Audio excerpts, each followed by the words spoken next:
जाने कैसे एक चिंगारी ने आग बनकर बांग्लादेश की आज़ादी की नींव रखी। भारत ने निभाई थी अहम भूमिका। कमल वर्मा, 16 दिसंबर 1:44 PM। एक आज़ाद राष्ट्र के रूप में बांग्लादेश का उदय दिसंबर 1971 में हुआ था, लेकिन इसकी नींव इससे पहले ही रखी जा चुकी थी। बांग्लादेश को आज़ाद कराने में भारत की भूमिका को कभी नकारा नहीं जा सकता है। नई दिल्ली, JNN।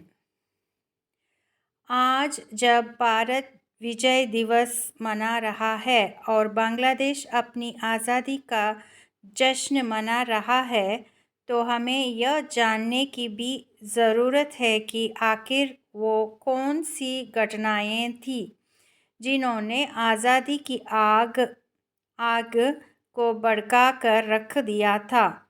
16 दिसंबर 1971 को पाकिस्तान की सेना ने अपने सैन्य तानाशाह याह्या खान के साथ पूर्वी पाकिस्तान में आत्मसमर्पण किया था।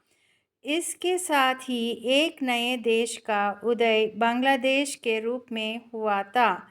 भारत यदि इस संघर्ष में अपनी अहम भूमिका नहीं निभाता तो बांग्लादेश कभी आज़ादी का सूरज नहीं देख पाता।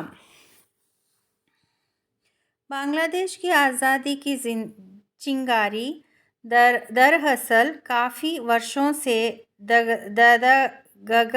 धधक रही थी, लेकिन जब याह्या खान ने देश की जनता में रोष को देखते हुए आम चुनाव रखवाया तो उसका रिजल्ट उसकी आशा के अनुरूप नहीं आया। बांग्लादेश की आज़ादी का सबसे बड़ा चेहरा मुस्लिम लीग के शेख मुजीब उर रहमान ने इस चुनाव में ज़बरदस्त जीत हासिल की। उसकी पार्टी को बहुमत मिला। इसके बावजूद याह्या खान ने मुजीब उर रहमान को PM नहीं बनने दिया और जेल की सलाखों के पीछे डाल दिया था। इस घटना ने देश में तानाशाही याह्या खान और पाकिस्तान के खिलाफ एक आग का काम किया जो भड़कती ही चली गई। इस घटना ने पाकिस्तान के पूर्व इलाके में अंग्रेज़ को जन्म दे दिया, जिसको कुचलने के लिए जनरल टिक्का खान ने लोगों की जुबान बंद करने के लिए सेना को खुली छूट दे दी। इसके बाद लोगों को मारा गया और जेल में ठूस कर उन्हें यातनाएं दी गई। बांग्लादेश में दिन बदलने के साथ पाकिस्तान के लोगों पर जुल्म भी बढ़ते चले गए और लाशों के ढेर भी बढ़ते गए। 25 मार्च 1971 के दिन बांग्लादेश के इतिहास में कभी न भूलने वाले दिन के रूप में दर्ज है, जब पाकिस्तान सेना और पुलिस ने पूर्वी पाकिस्तान में जमकर नरसंहार किया। ये नरसंहार 8 महीने तक लगातार चलता रहा। इसके बाद सेना के ही कुछ जवानों ने पाकिस्तान तानाशाही और उसकी हुकूमत के खिलाफ बगावत कर दी और मुक्ति वाहिनी का गठन हुआ। 14 दिसंबर 1971 को पाक सेना और उसके समर्थकों ने 1000 से अधिक बंगाली बुद्धिजीवियों को मौत के घाट उतार दिया था। मुक्ति वाहिनी को भारत का साथ मिला और तत्कालीन प्रधानमंत्री इंदिरा गांधी ने बांग्लादेश को आज़ाद कराने के लिए अपनी फ़ौज को बांग्लादेश में भेज दिया। 1971 में हुई भारत पाकिस्तान के बीच की जंग का मंजर इतिहास के पन्नों में दर्ज है। कुछ ही दिन की लड़ाई में पाकिस्तान की हेकड़ी खत्म हो गई और तानाशाही नियाज़ी के साथ 93,000 से अधिक पाक सैनिकों ने भारतीय जनरल जगजीत सिंह के सामने आत्मसमर्पण कर दिया। 16 दिसंबर 1971 को बांग्लादेश का जन्म हुआ और अवामी लीग के नेता शेख मुजीब बांग्लादेश के पहले राष्ट्रपति और प्रधानमंत्री बने। बांग्लादेश की आज़ादी की लड़ाई में 30 लाख लोग पाकिस्तान सेना की बर्बरता का शिकार हुए। पाकिस्तान सेना ने मासूमों को भी नहीं छोड़ा था।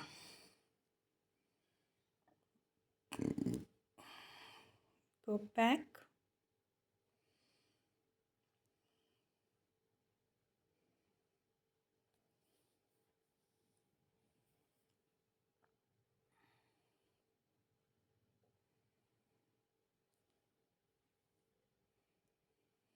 सर्दी ज़ुकाम की समस्या से है परेशान, अपनाइए ये यूनानी तरीका। सुबह उठने का मेरा मन तो करता है, लेकिन जुकाम और खांसी मुझे बिस्तर छोड़ने ही नहीं देती। ऐसे में पूरा दिन खराब जाता है और कोई काम नहीं होता। अगर आप इसका समय पर इलाज नहीं करते तो यह और भी बदतर हो जाती है। So what happens?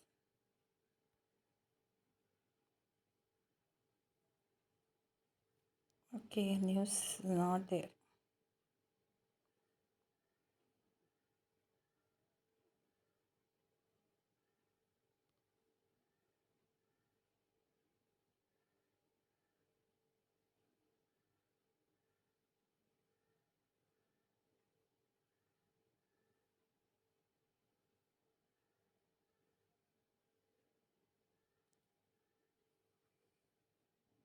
दिल्ली में कड़ाके की ठंड पड़ने पर क्या कहते हैं विशेषज्ञ, पढ़िए पूरी story. Delhi weather news update. हाड़ कंपाने वाले ठंड और शीत लहर दोनों के ही लिए मजबूत पश्चिमी विक्षोभ आने चाहिए। इस सीजन में ही अभी तक कम से कम 5 पश्चिमी विक्षोभ आ जाने चाहिए थे, लेकिन आए सिर्फ 2। नई दिल्ली, संजीव गुप्ता। दिसंबर का पहला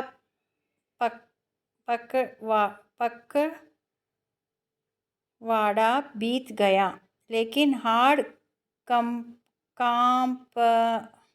कांपने वाले सर्दी से दिल्ली दूर ही रही। एक भी दिन शीत लहर नहीं चली तो अधिकतम और न्यूनतम तापमान भी कमोबेश सामान्य स्तर के आसपास ही चल रहा है। अभी अगले एक सप्ताह के दौरान भी ऐसी कोई संभावना नज़र नहीं आ रही।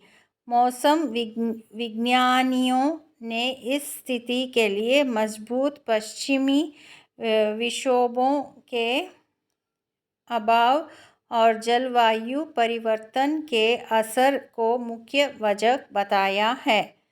महेश पलावत, उपाध्यक्ष, मौसम विज्ञान और जलवायु परिवर्तन स्काईमेट वेदर का कहना है कि हार्ड कंपाने वाली ठंड और शीतलहर दोनों के ही लिए मजबूत पश्चिमी विक्षोभ आने चाहिए। इस सीजन में ही अभी तक कम से कम 5 पश्चिमी विक्षोभ आ जाने चाहिए थे, लेकिन आए सिर्फ 2।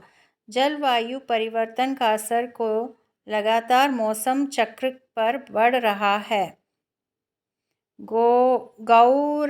गौरतलब है कि इस बार नवंबर का पूरा माह भी शुष्क